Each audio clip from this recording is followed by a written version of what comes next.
17 News is your local election headquarters, and after a contentious campaign season, we are now 3 weeks removed from the midterm election, and we are still waiting for an outcome in the most competitive state Senate race in the Central Valley's 16th district. 17's Maddie Gannon in studio now to explain where we are tonight in the counting process and what it could mean for this contest. Maddie?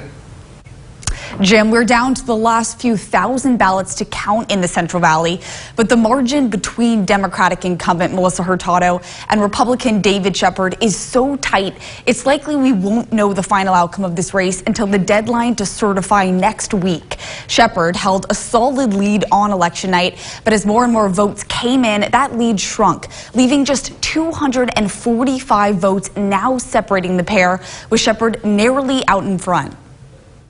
A lot of the messaging on the Republican side was for people to vote on election day and to vote in person. And so that makes sense that for Mr. Shepard, he had a lead on election night because the people who were showing up to vote in person were Republicans, and so therefore supporting his candidacy.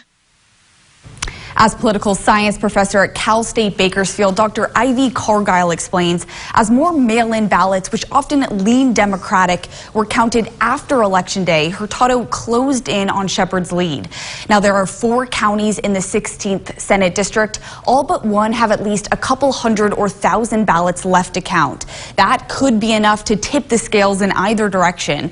We also have to factor in cured ballots here. These are ballots in which there is an issue with the signature. The voter is notified of the issue and can submit a new signature for their ballot to be counted. Kern County Registrar of Voters Mary Bedard says about 3,000 voters were notified of a signature issue, and so far about 750 of those ballots have been cured. That means there are hundreds more that could make their way back to the elections office. With a margin as tight as 245 votes, that could impact this race, and the county can accept those ballots and count them until 5 p.m. on December 6th. In studio, Maddie Gannon, 17 News.